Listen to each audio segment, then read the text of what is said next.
So hello everyone. आज बात करेंगे एक हटके टॉपिक के ऊपर।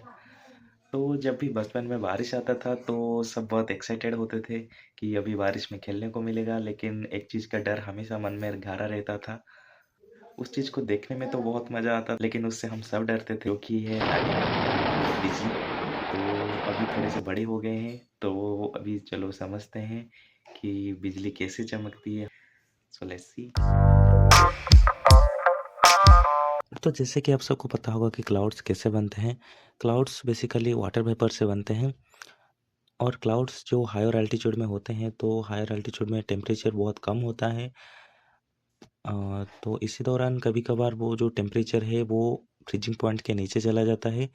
तो क्लाउड्स के अंदर कुछ कुछ छोटा छोटा आइस के टुकड़े भी फॉर्म होने शुरू हो जाते हैं। फिर वो आइस के टुकड़े एक दूसरे के साथ टकराने के वजह से उनमें फ्रिक्शन होता है, फ्रिक्शन के वजह से उनमें चार्ज क्रिएट होता है। और तभी जब हवा भी बहती है, जब हवा क्लाउड्स के साथ फ्रिक्शन करती है, तब उसी दौरान भी उसमें चार्ज फॉर्म होता है। तो अभी सवाल ये है कि तो उसमें कौन सा चार्ज फॉर्म होता है। तो बेसिकली बात ऐसा है कि दोनों चीज़ों के बीच में फ्रिक्शन होने के दौरान किसके अंदर पॉजिटिव चार्ज होगा, किसके अंदर नेगेटिव चार्ज होगा, वो डिपेंड करता है उन दोनों के उन दोनों के मैटेरियलिस्टिक प्रॉपर्टी के ऊपर। तो अभी जब हवा और क्लाउड्स के बीच में जब टकराव होता है, जब फ्रिक्शन, जब उनके बीच में घर्षण होता है, तभी क्या होता है ना, जो क्लाउड है उसके अंदर नेगेटिव चार्ज क्रिएट होता है। कि इसी तरह से क्लाउड्स नेगेटिवली चार्ज हो जाते हैं।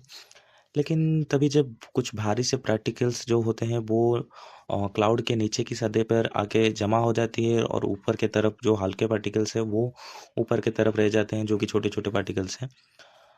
तो ऐसा होने के दौरान क्या होता है ना, जो नीचे की तरफ ज़्यादा नेगेटिवली चार्ज अकोमोडेट हो जाता है ऊपर के कंपैरिजन में।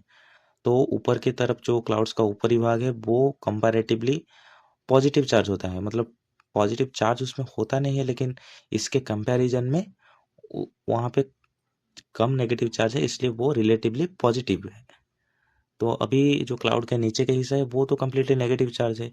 अभी हम सबको पता है कि जब एक नेगेटिव चार्ज को एक न्यूट्रल बॉडी के सामने लाते हैं, तभी वो जो न्यूट्रल बॉडी में चार्ज इंड्यूस होना स्टार्ट होता है। तो इसी सिचुएशन में आप लोग इमेजिन कर सकते हैं कि जो हमारा क्लाउड है वो एक नेगेटिवली चार्ज पार्टिकल है, और उसको जो हमारा धरती है उसके सामने लाके रखे हैं, जो कि न्यूट्रल है।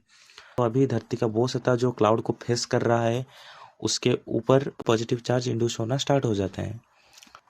तो अभी जो अर्थ के सरफेस के ऊपर जो पॉजिटिव चार्ज है और जो क्लाउड में जो नेगेटिव चार्ज है, वो एक दूसरे को अट्रैक्ट करना चाहते हैं, लेकिन उनके पास अभी कोई मीडियम नहीं है बीच में जो कि उनको इजीली पास करना दे। तो भी वो जो क्लाउड है और जो अर्थ का सतह है उसके बीच इतना ज़्यादा पोटेंशियल डिफरेंस क्रिएट हो जाता है कि जो एयर का जो एयर मॉलिक्यूल्स है वो ब्रेक डाउन होना स्टार्ट हो जाते हैं। मतलब वो जो डाई इलेक्ट्रिक ब्रेकडाउन के बारे में आप लोग पढ़े होंगे, उनके बेसिकली वो हो जाता है। मतलब उनका positive charge negative charge completely अलग हो जाता है। मतलब एक, मतलब उसको ऐसे बोल सकते हैं कि हवा एक तरह से फट जाता है। तो अभी वो जो एटमॉस्फेयर में एयर मॉलिक्यूल्स का ब्रेकडाउन होने के दौरान जो पॉजिटिव नेगेटिव चार्ज क्रिएट होते हैं, वो माध्यम बनते हैं जो क्लाउड के नेगेटिव चार्ज है उनको अर्थ की सतह तक पहुंचाने में। तो अभी एक तो पॉजिटिव चार्ज और नेगेटिव चार्ज का मिलन होता है, वो उसी एयर को फाड़ के ऐसे आ जाते हैं। इसी वजह से इतना जोर का करंट प्रोड्यूस होता है, जिसको हम बिजली के नाम से जानते हैं। ऐसा कहा जाता है कि एक एक लाइटनिंग अटैक में लगभग 10,000 मिलियन जूल्स तक का एनर्जी हो सकता है। तो अभी साइंटिस्ट लोग लगे हैं इसके ऊपर रिसर्च करने के लिए कि किसी भी तरह इतना सारा एनर्जी को अगर स्टोर किया जा सकता है, तो मतलब बहुत सारी चीज़ें किया जा सकता है उन एनर्जी के मदद से। लेकिन अभी तक हो नहीं पा रहा है। तो आशा करते हैं कि फ्यूचर में ऐसा हो पाए, और जो एनर्जी वेस्ट जा रहा है उसको हम यूजफुल बना पाए। सो आज के लिए इतना ही, फिर मिलते हैं अगले वीडियो में। Thank you for watching.